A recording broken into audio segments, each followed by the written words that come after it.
Je reçois sur ce plateau l'ambassadeur de France au Cameroun, Gilles Thibault. Bonsoir et bienvenue sur Equinox Télévision. Cela fait 12 mois que le Cameroun vit au rythme d'une crise sociopolitique dans les régions anglophones. Quelle est la position de la France sur cette crise qui se déroule au Cameroun? Je ne vous étonnerai pas en disant que cette position est la même que celle des Camerounais, des organisations internationales et des autres partenaires du pays, c'est-à-dire que nous avons appelé l'ensemble des interlocuteurs à la retenue, à l'arrêt des violences et au dialogue. Rien d'étonnant effectivement que nous ayons repris d'ailleurs les termes mêmes utilisés par le chef de l'État camerounais qui également avait demandé l'arrêt des violences, quels qu'en soient les auteurs. Alors vous parlez de dialogue, quelle forme de dialogue doit être mise sur pied pour pouvoir sortir de la crise? Alors je voudrais dire d'abord une chose, cette question qui se pose dans les régions d'expression anglophone, elle concerne d'abord en premier chef le Cameroun et tous les Camerounais. Mais la forme que doit prendre le dialogue, ce n'est pas à moi de les déterminer. Pour autant, effectivement, comme ami de la France, il me semblerait bon et utile que les gens se rendent sur le terrain, comme je l'ai fait. Moi, je suis allé dans le sud-ouest, à Boya, je suis allé au mois de juillet à Bamenda, à Ndop, à Bambi, dans d'autres localités, et j'ai rencontré des Camerounais vivant dans cette zone-là. Et quel est le problème qu'ils vous ont posé par rapport à cette crise? Qu'est-ce qui fait problème lorsque vous avez échangé avec eux? Quelle est la réalité que vous avez identifiée dans ces régions anglophones? Alors, ce qui fait problème, c'est d'abord aux populations sur place, effectivement, de le dire. C'est à vous, les Camerounais, de l'estimer. Moi, ce que j'ai pu voir, comme je l'ai vu dans d'autres régions du Cameroun, c'est qu'il y a effectivement des véritables difficultés économiques, des incompréhensions peut-être entre les différentes régions du Cameroun. Il y a une spécificité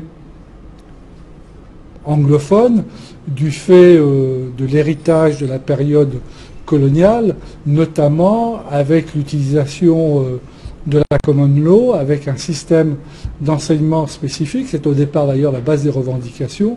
Il me semble qu'elles ont été portées dans le débat public, que le gouvernement y a répondu, mais il y a peut-être encore des difficultés résiduelles, ce qui ne veut pas dire qu'elles ne soient pas importantes, à régler. Ce qui me frappe, moi, c'est que c'est davantage un problème qui concerne tout le Cameroun que la zone spécifique du nord-ouest et du sud-ouest. Là où il y a des difficultés, c'est effectivement un accès à certains services de base qui est plus ou moins difficile, c'est la volonté de ces populations de pouvoir, tout en gardant leur spécificité, pouvoir faire vivre leurs enfants, vivre elles-mêmes dans des conditions agréables, décentes. Monsieur l'ambassadeur de France au Cameroun, vous avez suivi ces velléités séparatistes qui s'expriment depuis plusieurs mois. L'Union européenne également vit cette situation avec la Catalogne. La France en a connu dans son histoire politique. Au regard de ces expériences, comment résoudre une telle crise? Il n'y a pas d'autre solution qu'effectivement entendre ce qu'expriment les populations sur place, d'aller voir comment améliorer leur quotidien. Et c'est pas tant ce que peuvent dire de l'extérieur sur la situation que ces populations vivent qui est intéressant, c'est effectivement un contact entre les différents représentants de ces populations qui ont aussi des députés, des sénateurs, des maires, qui ont également des représentants, il y a également des représentants de l'État sur place, des fonctionnaires. Il y a aussi des organisations de la société civile que j'ai rencontrées à Bamenda et font entendre toutes les parties et proposer des solutions, ce qui va prendre du temps. De toute façon, cette question-là est assez ancienne et il faut accepter que pour apporter des réponses pertinentes aux problèmes posés, eh bien, il faille également du temps et il faut un dialogue apaisé de la part de toutes les parties.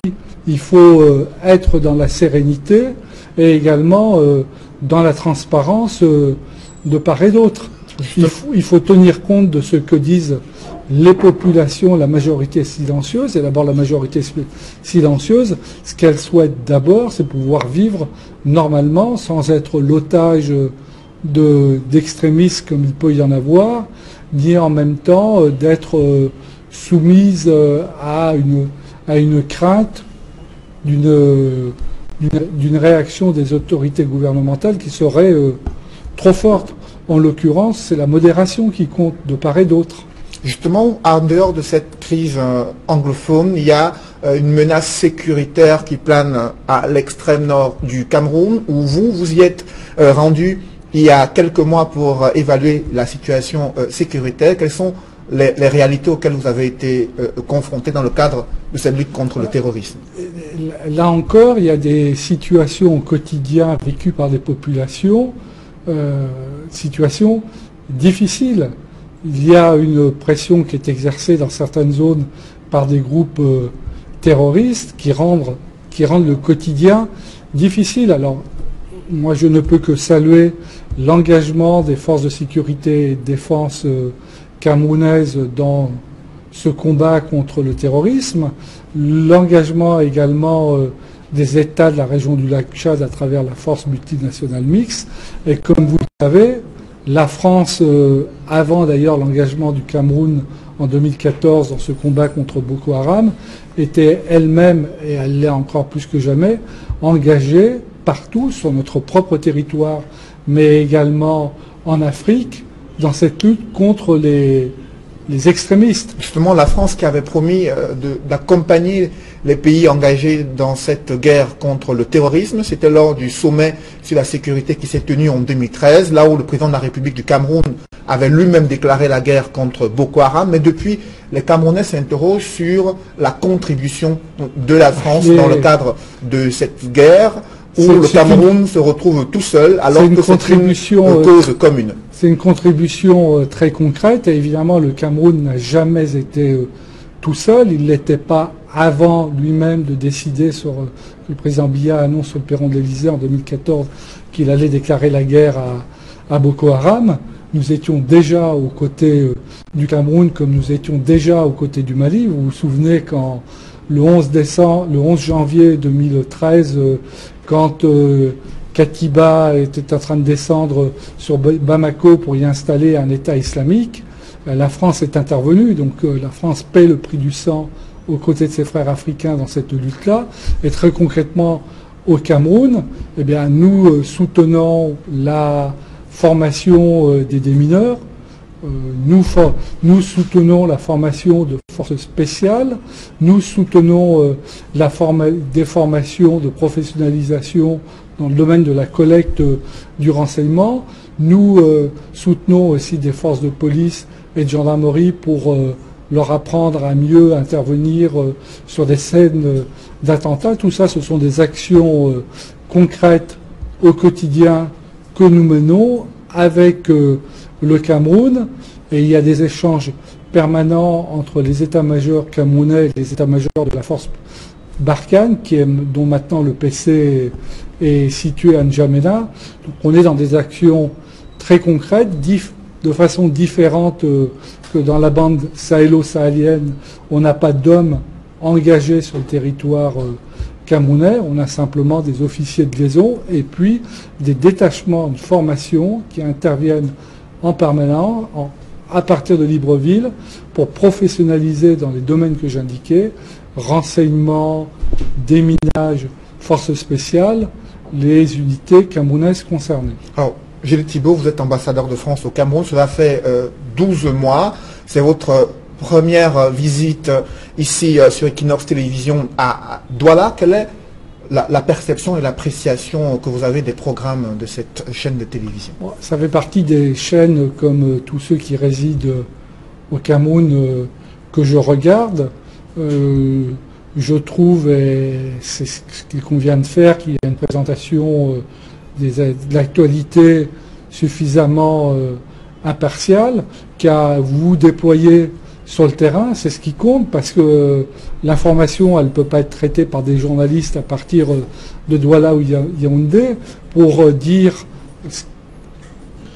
comment va le pays, quelle situation connaissent les différentes populations. Il faut évidemment aller sur place. Moi, depuis mon arrivée, je crois que j'ai parcouru plus de 50 000 km. Je suis allé plusieurs fois dans chacune des 10 régions du Cameroun et je continue à le faire. Et il faut dialoguer. On revient toujours à cette nécessité-là. Dialoguer, rencontrer l'ensemble des acteurs, des forces vives du Cameroun, ce qui va de l'agriculteur qui fait de la riziculture à Ndop, sur des gens qui, dans la région de Guidigis, dans l'extrême nord, sont sur des projets de formation professionnelle, sur l'édification de mares pour mieux accueillir les troupeaux localement, avec des gens qui font également des élevages de poissons. Enfin, faut être partout présent. Et votre média, me semble-t-il, va sur le terrain à la rencontre des populations et rend compte objectivement de ce qui se passe. Merci Gilles Thibault. Je précise que vous êtes l'ambassadeur de France au Cameroun. Mesdames, messieurs, c'est la fin de ce journal. Merci de l'avoir suivi. Bonne soirée sur Equinox Télévision.